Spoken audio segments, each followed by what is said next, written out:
Yang saya hormati Bapak Ibu Guru SD Negeri Bumilir 1 Cilacap. Terima kasih sudah datang menyempatkan diri untuk mengikuti kegiatan diseminasi tentang pemahaman budaya positif yang saya lakukan. Bapak Ibu Guru, kegiatan ini merupakan salah satu tugas aksi nyata saya untuk modul 1.4 pada bab budaya positif. Jadi saya sudah mempelajari satu modul. Nah, di modul itu ada 4 subbab, dan di subbab terakhir ini tentang budaya positif saya memiliki tugas untuk menyebarkan pemahaman tentang teori budaya positif serta pengalaman praktik saya tentang budaya positif di sekolah. Sebelumnya marilah kita ucapkan puji syukur kehadirat Allah Subhanahu wa taala karena dengan rahmatnya Bapak Ibu kita bisa hadir di sini ya. Kemudian sholawat serta salam marilah kita curahkan kepada Nabi junjungan kita Muhammad Sallallahu Alaihi Wasallam yang kita nantikan syafaatnya hingga hari yaumul akhir nanti. Bapak Ibu langsung saja ya. Saya ucapkan selamat datang Bapak Guru hebat SD Negeri Bumilir 1 Cilacap. Mari kita belajar bersama, berkolaborasi, saling mendukung demi menciptakan disiplin positif di lingkungan sekolah kita tercinta ini. Untuk konsep materi yang akan saya sampaikan, saya dahului dengan tentang filosofi pendidikan Ki Hajar Dewantara. Tentu Bapak Ibu sudah tahu semua ya, kita sudah belajar PMM. Ada juga ya filosofi pendidikan Ki Hajar Dewantara.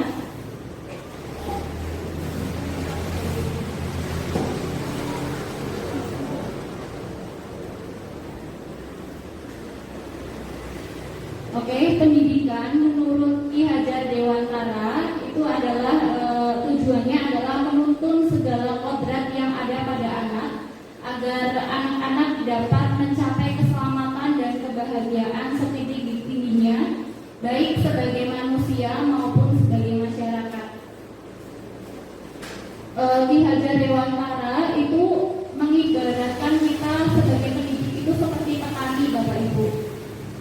Kita sebagai petani yang menanam padi diibaratkan sebagai murid dan sawahnya diibaratkan sebagai sekolah. Jadi kita menuntun tumbuhnya anak itu seperti petani. Jadi tidak mungkin benih padi itu akan tumbuh menjadi jagung.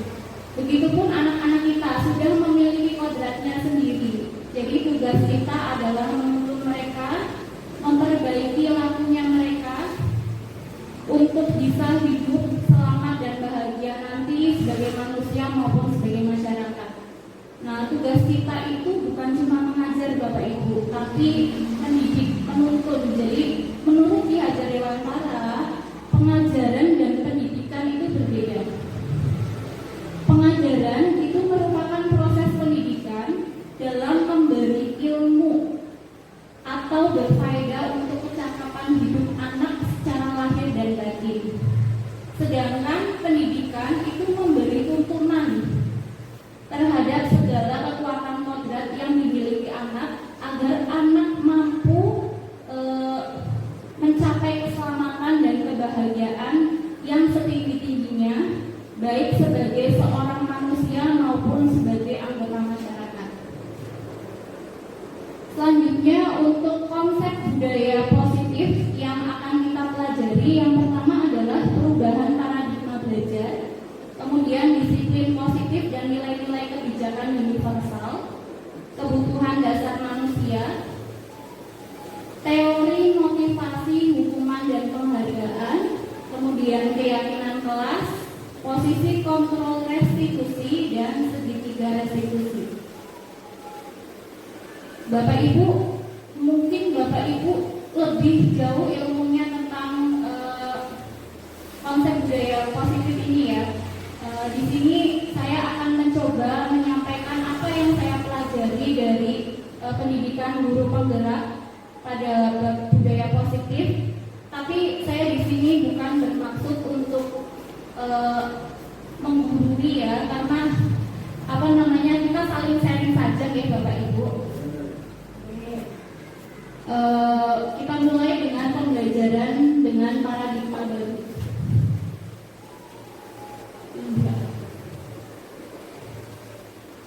Pembelajaran dengan paradigma baru itu dirancang berdasarkan prinsip pembelajaran yang terdiferensiasi, sehingga setiap murid belajar sesuai dengan kebutuhan dan taraf perkembangannya untuk mewujudkan profil pelajar Pancasila. Seperti yang kita ketahui Bapak Ibu bahwa selama ini mungkin saya termasuknya itu kalau mengajar di kelas itu masih secara klasikal, jadi masih menganggap bahwa semua anak sama, sehingga kita melakukan metode yang sama mengharapkan hasil yang baik.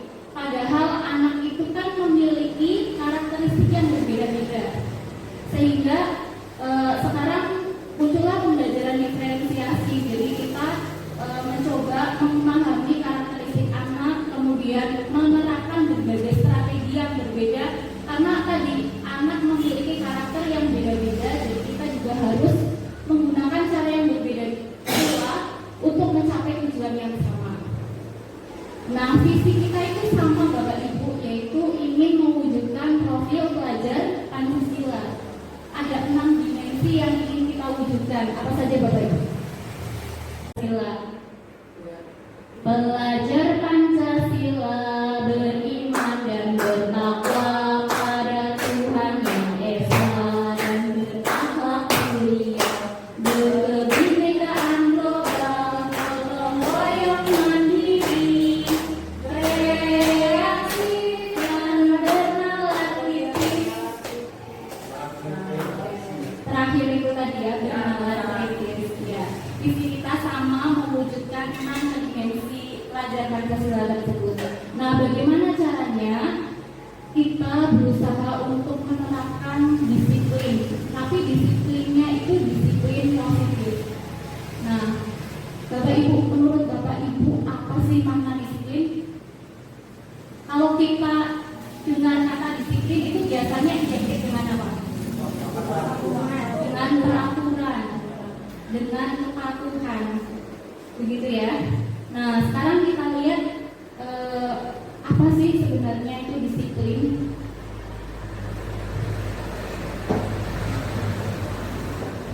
Disiplin Bapak Ibu itu berasal dari bahasa Latin yang artinya itu belajar.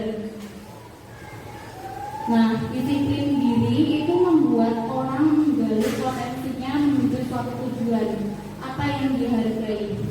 Tapi dalam budaya kita itu memaknai makna kata disiplin itu telah berubah menjadi sesuatu yang dilakukan seorang pada orang lain untuk mendapatkan kepatuhan. Jadi kecenderungannya itu seperti memaksa. Nah, KHD itu menyatakan bahwa di mana ada kemerdekaan, disitulah ada disiplin yang kuat. Sesungguhnya disiplin itu bersifat self-disiplin, yaitu kita sendiri yang mewajibkan kita dengan sekeras-kerasnya, tetapi itu sama saja. Sebab jikalau kita tidak cakap melakukan self-disiplin, wajib penguasa lain mendisiplinkan diri kita. Jadi ini teori kontrol diri ya. Yang bisa mendisiplinkan diri kita, ya diri kita sendiri. Itu ada motivasi intrinsik atau internal dalam diri kita yang bisa mengontrol diri kita sendiri. Kemudian tujuan disiplin positif itu menanamkan motivasi pada murid-murid kita untuk menjadi orang yang mereka inginkan dan menghargai diri sendiri dengan nilai-nilai yang mereka percayai.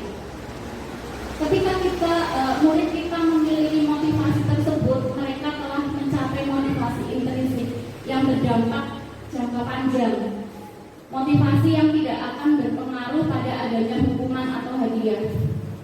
Mereka akan tetap berperilaku baik dan berlandaskan nilai-nilai kebajikan mereka ingin menjadi orang yang menjunjung tinggi nilai-nilai yang mereka hargai atau mencapai suatu tujuan mulia.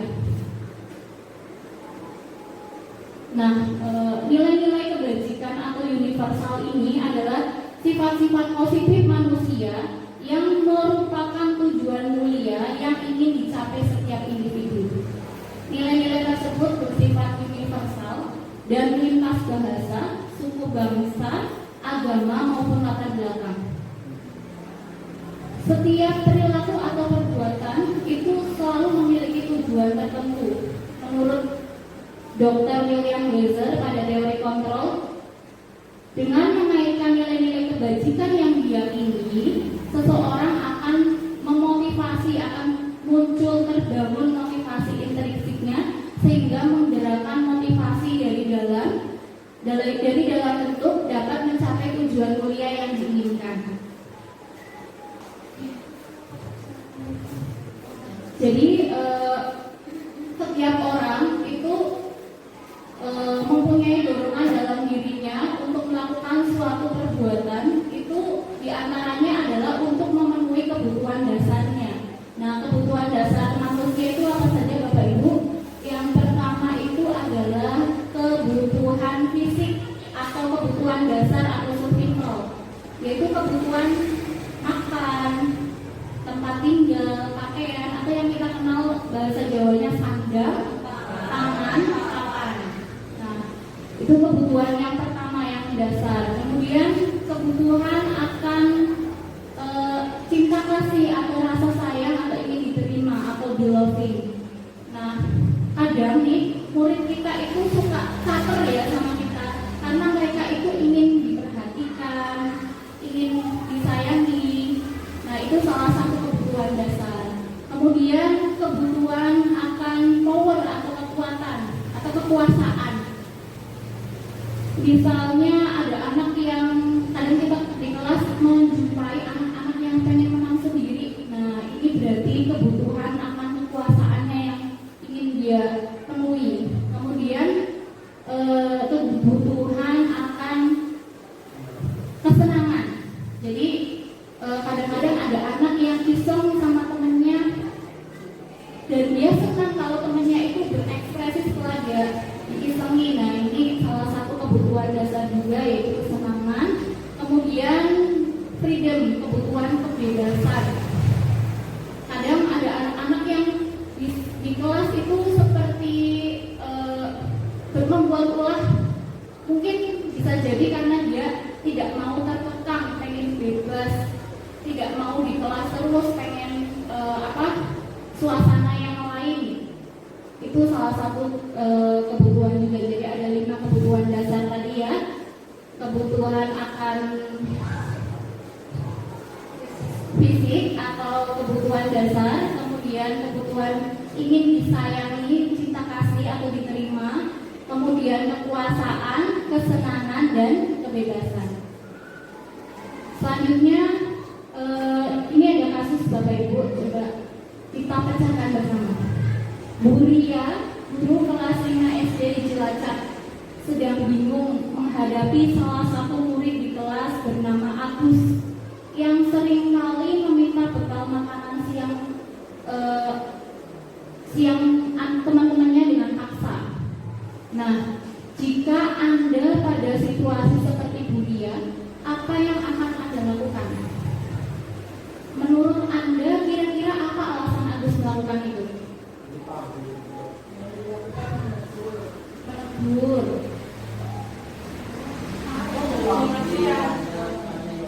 Iya, mewawancarai, nanya. Jadi langkah yang lebih tepatnya mungkin kita harus mencari sebenarnya kebutuhan apa sih yang Agus perlu penuhi sehingga dia bisa bertingkah laku seperti itu, meminta bekal makanan dari temannya. Nah, dalam konteks penerapan disiplin positif, Ibu Ria sebaiknya mencari tahu alasan Agus melakukan tindakan tersebut agar mengetahui kebutuhan mana yang sedang dipenuhi oleh Agus. Yang pertama, kebutuhan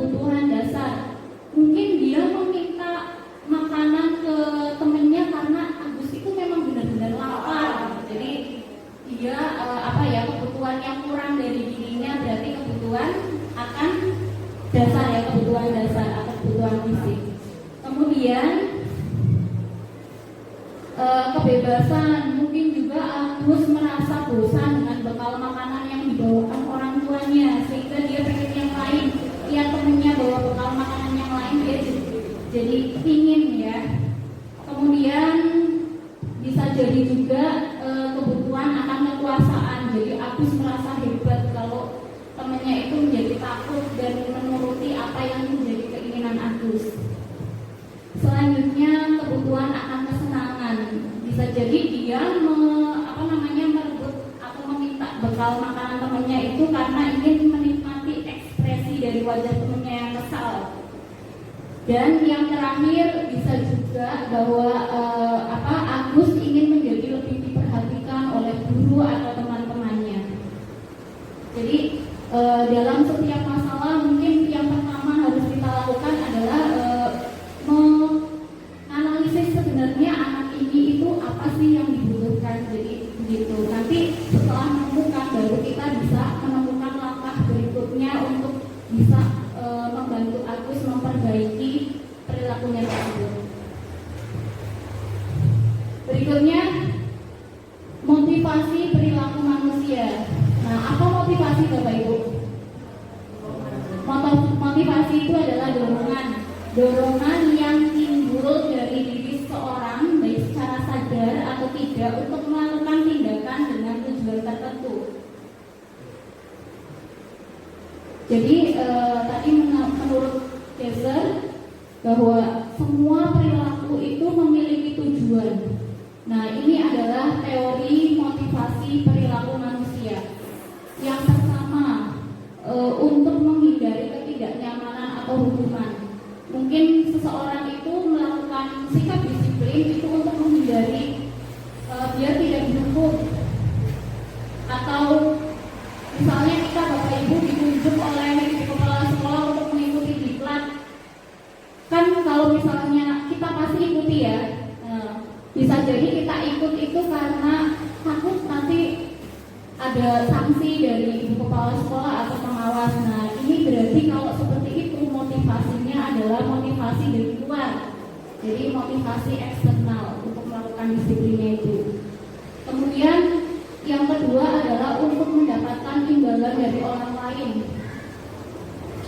Apa yang akan saya dapatkan apabila saya melakukannya? Jadi orang berpikir dia melakukan disiplin itu untuk mendapatkan suatu imbalan. Sama ya, imbalan berarti faktornya adalah disiplinnya dari luar atau eksternal. Kemudian untuk menghargai diri sendiri. Nah, inilah tujuan disiplin positif Bapak Ibu. Jadi seorang melakukan disiplin itu karena ada nilai-nilai kebajikan yang dia miliki dan dia ingin melakukannya. Ini berarti dia melakukan suatu perilaku itu karena adanya motivasi intrinsik atau internal dari dirinya. Berikutnya Bapak Ibu, materi tentang hukuman dan konsekuensi. Berikut ada suatu kasus juga Bapak Ibu. Iva kurang menguasai pelajaran matematika, sehingga pada saat pelajaran tersebut berlangsung, dia lebih banyak berdiam diri atau menggambar di buku pelajarannya. Mungkin sering kita temui ya di kelas nih Bapak Ibu. Pada saat guru matematikanya Pak Seno menanyakan pertanyaan, Iva menjadi gugup dan tidak sengaja menjatuhkan tasnya dari kursi. Secara tiba-tiba menjadi gagap dan saat berupaya menjawab. Seluruh kelas pun tertawa melihat perilaku Iva yang berbicara tergagap dan terkejut tersebut. Pak Seno pada saat itu membiarkan teman-teman Iva menertawakan Iva yang tergagap dan malu luar biasa, dan malahan minta Iva untuk maju ke depan dan berdiri di depan kelas sambil menunjuk hidungnya karena tidak bisa menjawab pertanyaan Pak Seno. Kelas semakin gaduh dan anak-anak pun tertawa melihat Iva di depan kelas memegang ujung hidungnya tersebut. Nah, Menurut Bapak Ibu, apakah Anda setuju dengan tindakan Pak Seno terhadap Iva? Tidak ya, kenapa Bapak Ibu? Ya, jadi ini membuat anak malu, kemudian minder, jadi down ya, malah ya. Nah, menurut Bapak Ibu, tindakan Pak Seno terhadap Iva adalah hukuman atau konsekuensi? Konsekuensi. Hukuman atau konsekuensi? Hukuman ya, karena hukuman adalah sesuatu yang bersifat menyakitkan, membuat anak menjadi malu, down, begitu ya. Nah, sekarang Bapak Ibu, mari kita latihan hukuman atau konsekuensi pada tindakan berikut. Saya minta bantuan Bapak Ibu untuk membuka Google, kemudian mengetikkan http://130NQX untuk mencoba.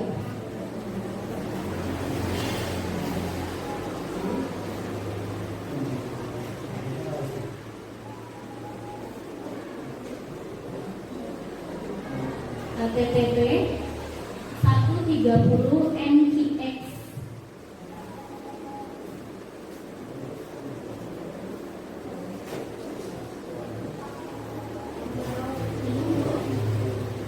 Sudah muncul Bapak Ibu? Sepertinya yang mau. http://gg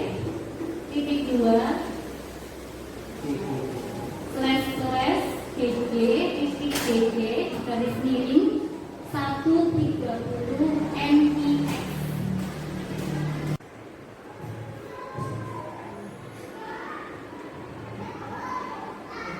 Sudah mengetahui hasilnya? Bagaimana Bu Aruna? Sudah? Sudah dapat skornya? Di submit? Submit answer ada di bawah ini.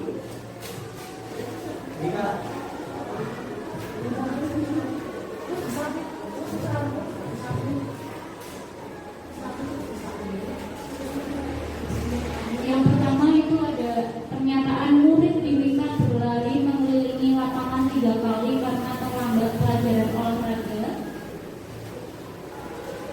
Murid mengganti kertas tugas teman yang telah dicoret-coret, berjemur di lapangan basket pukul 12 siang karena ngobrol dengan teman. Murid diminta bertelanjang kaki sepanjang hari karena tidak menggunakan sepatu warna hitam sesuai peraturan sekolah. Atau murid diminta untuk push up 15 kali karena tidak menggunakan masker ke sekolah dan membersihkan coretan yang dibuatnya di meja tulis. Sudah dapat skornya masing-masing ya Bapak Ibu ya.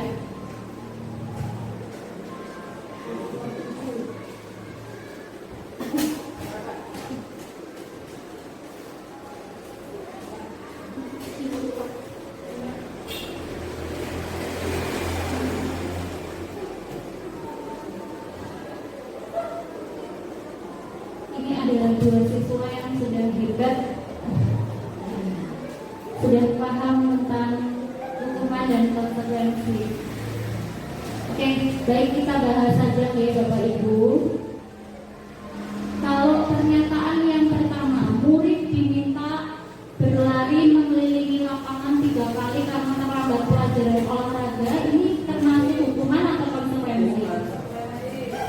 Ya, ini adalah konsekuensi. Jadi walaupun murid disuruh berlari, tapi itu masih sama koridornya karena sama-sama pelajaran olahraga. Jadi bisa sekaligus sebagai pemanasan. Jadi ketika dia terlambat, teman-temannya sudah pemanasan, dia belum, disuruh lari oleh gurunya mengelilingi lapangan, bisa jadi untuk pemanasan. Jadi ini untuk termasuk konsekuensi.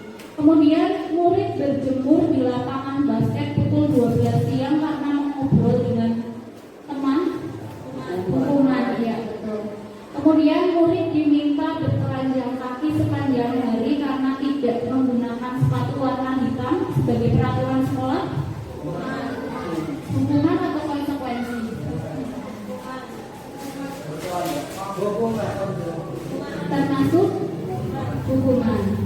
Kemudian murid diminta untuk push up 15 kali karena tidak menggunakan masker ke sekolah. Hukuman. Murid mengganti kertas tugas teman yang telah dicoret-coret. Konsekuensi. Pintar semua Bapak Ibu. Berdiri di depan kelas sambil mengangkat kaki satu kaki karena tidak bisa menjawab pertanyaan. Hukuman. Kemudian membersihkan coretan yang dibuat di meja tulis. Konsekuensi.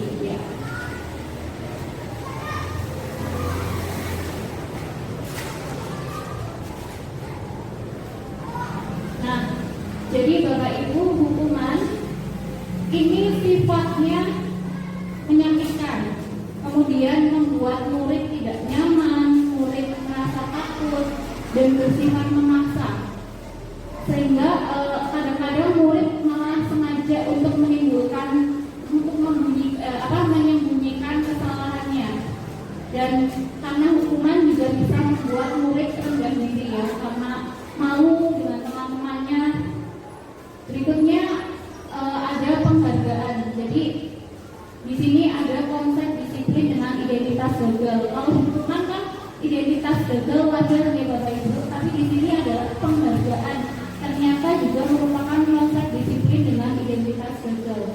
Nah, kenapa? Karena penghargaan itu cenderung tidak efektif. Tidak efektifnya bagaimana? Jadi kalau ada anak yang pintar dapat penghargaan, mungkin di kelas yang merasa dia biasa-biasa saja itu jadi rendah diri, jadi minder juga kan. Kemudian merusak hubungan atau sifat iri. Jadi penghargaan tadi ada temannya yang dapat penghargaan, dapat hadiah tertentu, kemudian dia tidak dapat kan, ya itu terus yang dapat, jadi menimbulkan sifat iri. Kemudian mematikan kreativitas. Jadi anak yang mungkin sering dapat penghargaan, dia akan menjadi kayak gini aja aku sudah dapat penghargaan, jadi cukup kayak gini saja. Jadi mematikan kreativitasnya, jadi dia tidak bisa berkembang lebih. Kemudian menghukum dengan sistem ranking. Nah ini sudah tidak ada lagi ya Bapak Ibu, di rapat sudah tidak ada sistem ranking. Nah karena ranking ini bisa menyebabkan siswa yang rankingnya paling rendah itu menjadi minder, kemudian orang tuanya itu seperti merasa gagal, saya gagal mendidik anak saya karena rankingnya terakhir sendiri dan sebagainya. Kemudian penghargaan ternyata juga merampas hak menghargai dirinya. Berikutnya konsep disiplin dengan identitas sukses, yaitu konsekuensi dan retribusi. Nah, apa bedanya?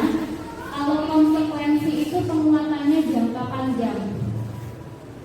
Kemudian perlu monitoring. Jadi kalau misalnya konsekuensi itu murid sudah tahu kalau dia melakukan kesalahan, apa yang seharusnya dia lakukan setelah melakukan kesalahan itu sudah tahu murid. Tapi kalau hukuman yang tadi Bapak Ibu, hukuman itu seperti tiba-tiba tidak berhubungan dengan kesalahan yang dilakukan murid. Tapi kalau konsekuensi, apa yang dia dapat, murid dapat itu masih berhubungan dengan kesalahannya. Misalnya seperti yang tadi ya, kalau hukuman murid terlambat datang ke sekolah disuruh lari, itu kan murid terlambat ke sekolah, kita belum tahu ya muridnya kenapa bisa terlambat ke sekolah, mungkin rumahnya jauh dan sebagainya, kita hukum disuruh lari, sudah jauh rumahnya mungkin, kemudian kita tambah lari lagi kan capek ya, kasihan banget. Terus kalau konsekuensi tadi sama, disuruh berlari tapi karena dia terlambat pelajaran olahraga, nah ini kan masih berhubungan ya. Nah itu konsekuensi, jadi anak sudah tahu bahwa apa yang dia lakukan itu masih berhubungan dengan kesalahannya untuk memperbaiki kesalahannya, sedangkan kalau hukuman tadi tidak. Nah konsekuensi itu penguatannya jangka panjang, kemudian perlu monitoring dari guru, jadi guru harus selalu mengingatkan akan peraturan dan konsekuensinya secara berkelanjutan. Kemudian berupa stimulus respon dan murid menghormati peraturan serta kehilangan waktu untuk merenungi kesalahan. Jadi mungkin murid menumpahkan minuman di kelas, kemudian gurunya langsung suruh dibersihkan di pel. Padahal mungkin murid itu mau minta maaf ke temannya, sudah mengotor kelas dan lain-lain, dia sudah sadar sendiri, pengen minta maaf sendiri, tapi karena sudah langsung disuruh gurunya membersihkan kelas, jadi dia kehilangan waktu untuk merenungi kesalahannya. Kemudian konsep disiplin dengan identitas sukses berikutnya adalah restitusi. Nah, inilah yang puncak dari budaya disiplin positif yang kita lakukan. Ini restitusi. Jadi restitusi itu yang paling baik. Di restitusi ini murid bertanggung jawab untuk perilakunya. Jadi apa yang dia lakukan, dia mampu bertanggung jawab atas apa yang dilakukan. Kemudian fokus pada pemecahan masalah jangka panjang. Kemudian murid menghormati dirinya dan orang lain. Teori kontrol atau dirinya memegang kontrol sendiri, dan murid bersemangat memperbaiki kesalahan. Nah, apa itu restitusi? Restitusi adalah proses menciptakan kondisi bagi murid untuk memperbaiki kesalahan mereka, sehingga mereka bisa kembali pada kelompok mereka dengan karakter yang lebih kuat. Jadi fokusnya itu bukan cuma untuk mengatasi solusi atau memberikan solusi dari apa yang dia lakukan, tapi penguatan karakternya. Jadi bukan cuma pada saat itu, tapi nanti menjadi kebiasaan yang jangka panjang. Kemudian ciri-ciri restitusi itu yang pertama adalah bukan untuk menebus kesalahan, namun belajar dari kesalahan. Berikutnya adalah memperbaiki hubungan berupa tawaran bukan paksaan, dan menuntun untuk melihat ke dalam diri untuk mencari kebutuhan dasar yang mendasari tindakan yang dilakukan murid, dan fokus pada karakter bukan tindakan, serta menguatkan dan fokus pada solusi. Nah, untuk lebih paham hukuman, konsekuensi, dan restitusi, ada contoh kasus siswa sering tidak mengerjakan PR. Nah, mana ini Bapak Ibu yang kita lakukan? Yang pertama, kalau hukuman itu guru langsung menghukum siswa tersebut hormat bendera selama 10 menit. Kemudian guru marah dan murid menjadi takut, ini akibat dari hukuman. Kemudian konsekuensi, guru memberikan konsekuensi untuk mengerjakan PR-nya saat istirahat. Jadi anak jadi kehilangan waktu istirahatnya untuk mengerjakan PR, atau anak suruh mengerjakan PR 3 kali. Kemudian akibatnya guru tegas, jadi bersikap tegas, dan siswa menghormati peraturan. Berikutnya adalah restitusi. Guru menanyakan keyakinan kelas atau dirinya dan membantu siswa menyelesaikan masalahnya. Kemudian guru menjadi terbuka dan siswa menghormati dirinya dan orang lain. Memang untuk melakukan restitusi Bapak Ibu itu tidak langsung serta-merta murid langsung mempunyai karakter yang kuat, tapi ini harus dibudayakan, harus terus konsisten dilakukan sehingga muncul kesadaran diri dari murid untuk dia mampu berdisiplin, kemudian mampu memecahkan masalahnya dengan baik. Berikutnya Pak Ayu.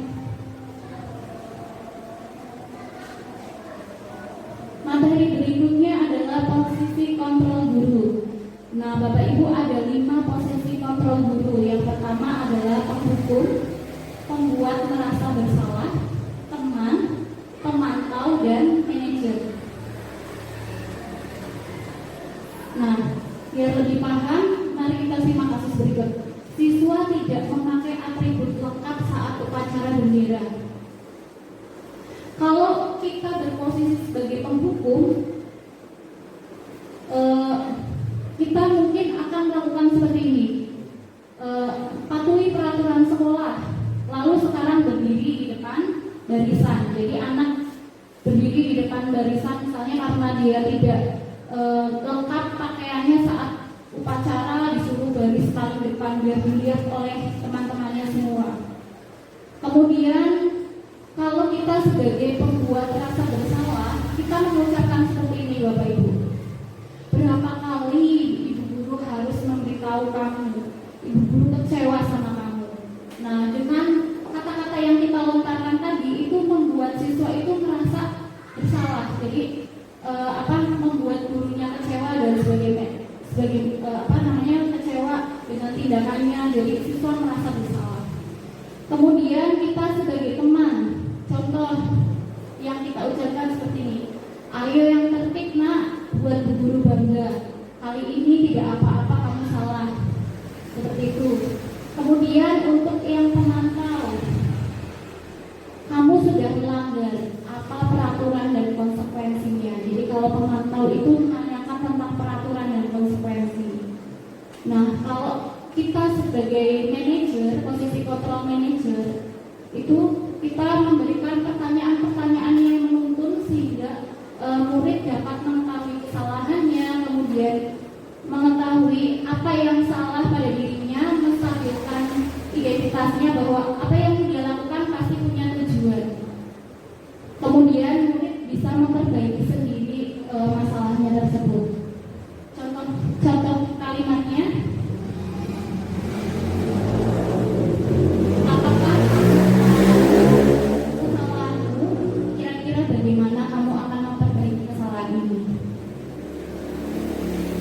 Nah, sekarang dari kasus yang tampil di depan ini Bapak Ibu, menurut Bapak Ibu guru di sini itu berperan sebagai apa?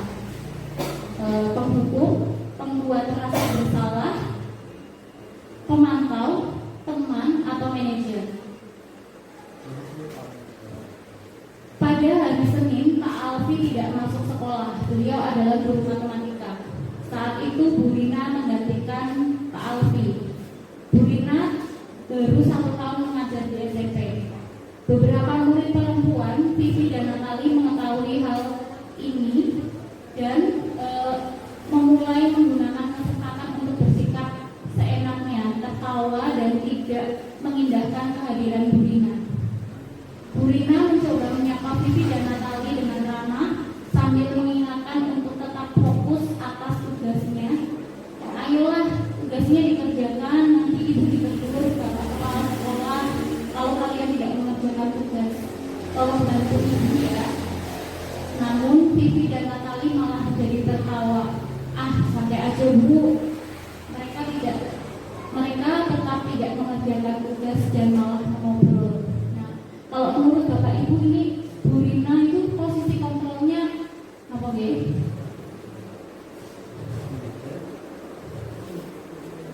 Dia dari kalimatnya itu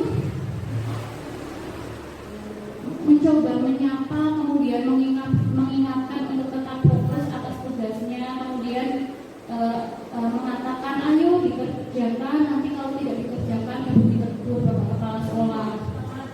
Iya, lebih cocoknya ke teman ya, karena dia bersikap merangkul anak-anak, kemudian menggunakan kata-kata yang friendly gitu ya. Selanjutnya kasus yang kedua Bapak Ibu. Anto dan Dino sedang bermain bersama di lapangan basket dan tiba-tiba terlibat dalam sebuah pertengkaran adu mulut. Dino pun menjadi emosi dan mengadakan kontak fisik menarik kemeja Anto dengan kasar sampai 3 kancingnya terlepas. Pada saat itu ibu guru piket langsung melerai mereka dan membawa mereka ke ruang kepala sekolah. Ibu Suti sebagai kepala sekolah berupaya menenangkan keduanya, terutama Dino. Dino, sepertinya kamu saat ini sedang marah sekali. Dino pun mengalir bercerita tentang kesalahan hatinya. Ibu Suti pun melanjutkan bahwa membuat kesalahan manusiawi dan bahwa mempertahankan diri adalah hal yang penting. Namun meminta Dino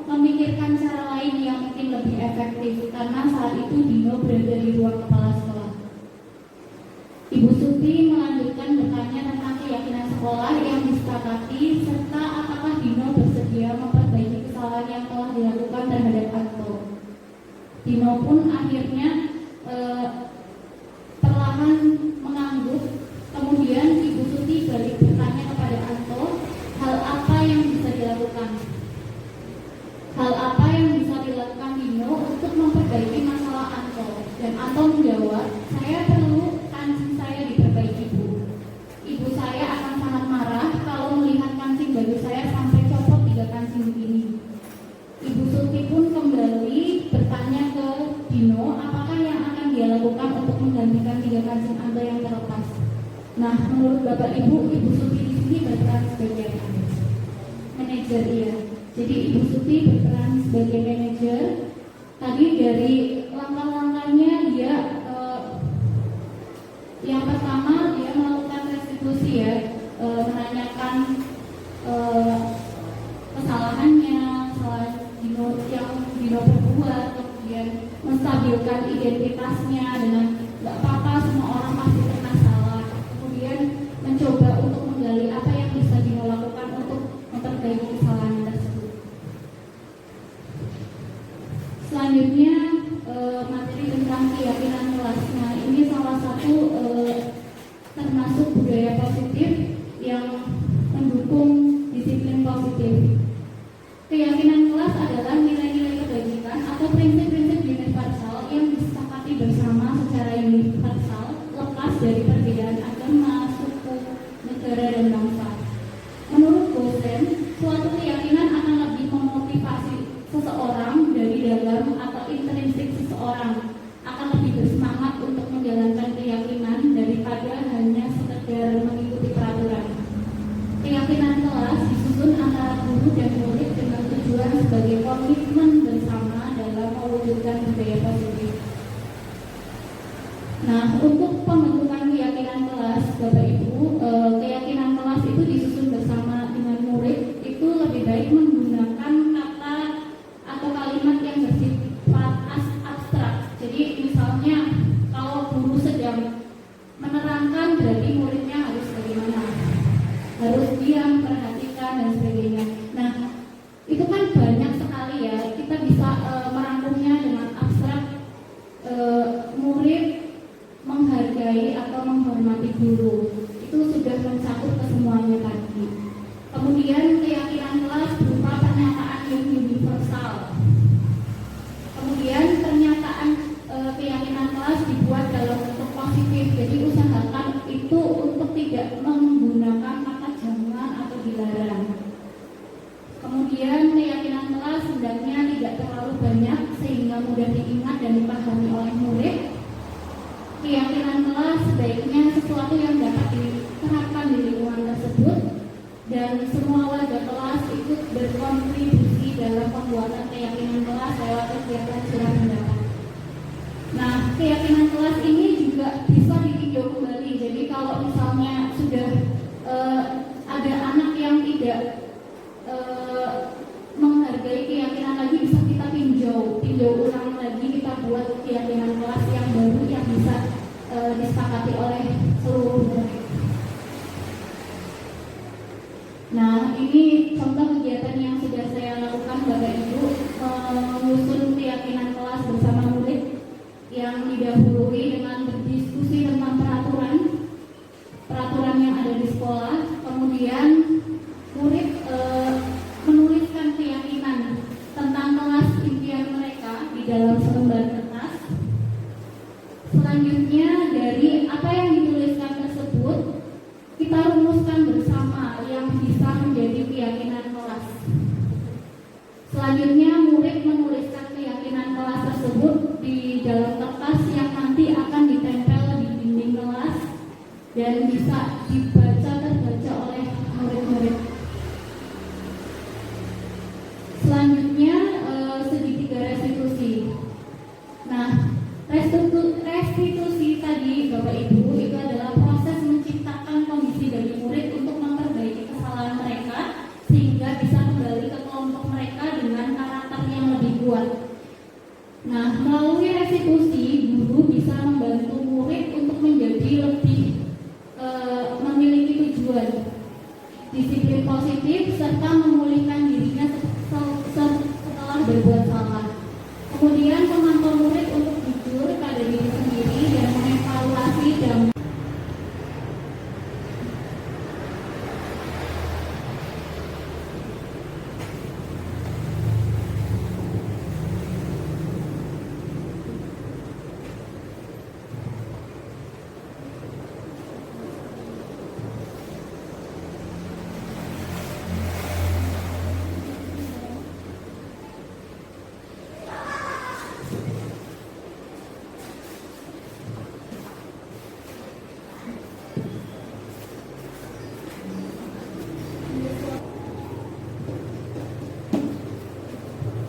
Jadi Bapak Ibu dalam penerapan restitusi tadi memang tidak serta-merta ya. Kadang ada murid yang tidak sesuai apa yang kita harapkan dalam tindakan restitusi.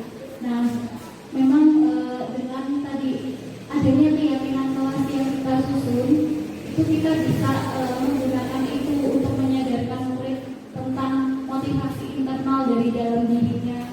Kemudian restitusi ini harus dilakukan secara konsisten bersama-sama. Kita saling berkolaborasi. Jadi semua guru kompak untuk bisa melakukan restitusi bersama.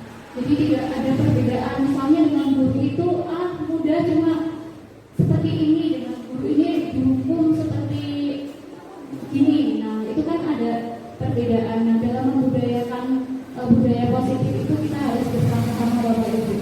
Nah dalam penerapan program disiplin positif hendaknya guru memiliki standar kepribadian profesional dan sosial yang baik, di mana guru mampu berefleksi pada posisi kontrolnya saat ini. Posisi kontrol mana yang kita lakukan saat kita berhadapan dengan anak. Nah, bagaimana perjalanan dirinya sebagai seorang among atau posisi manajer yang menuntun murid-murid menjadi insan yang mandiri dan merdeka serta bertanggung jawab. Demikian Bapak Ibu tentang penerapan budaya positif. Mungkin dari Bapak Ibu ada pertanyaan tentang apa yang sudah saya sampaikan.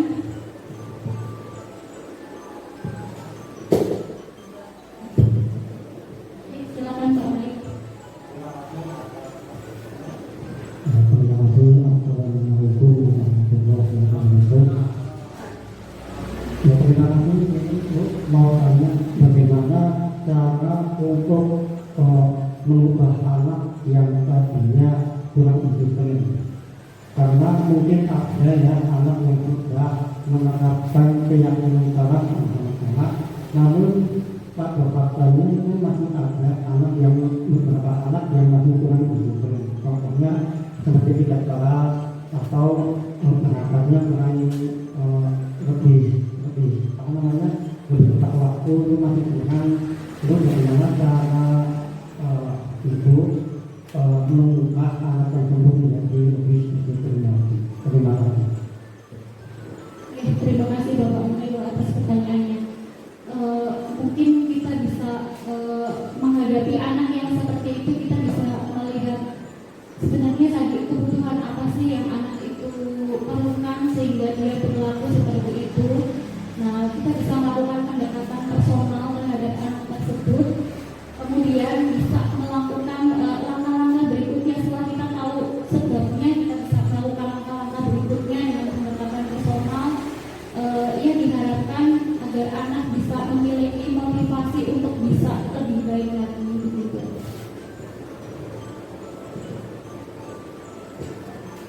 Gimana Bapak Ibu, ada pertanyaan atau ada tanggapan atau umpan balik tentang materi ini?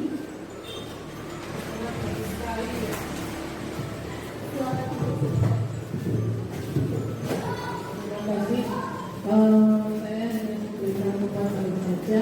Jadi ini termasuk kalian data yang memberi masukan bagi kami ya para guru. Tentunya dengan adanya pemaparan tadi, penambahan wawasan kita juga, gitu kan.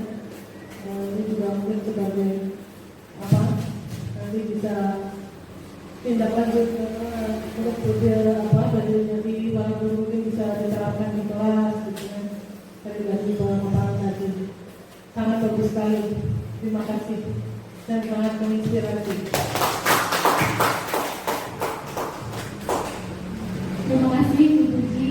Bismillah, semoga kita bisa menerapkan budaya positif ini di sekolah bersama-sama ya, berkolaborasi bersama, mewujudkan visi kita untuk mewujudkan profil pelajar Pancasila di SD ini.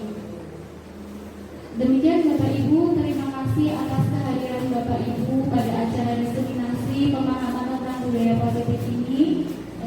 Mungkin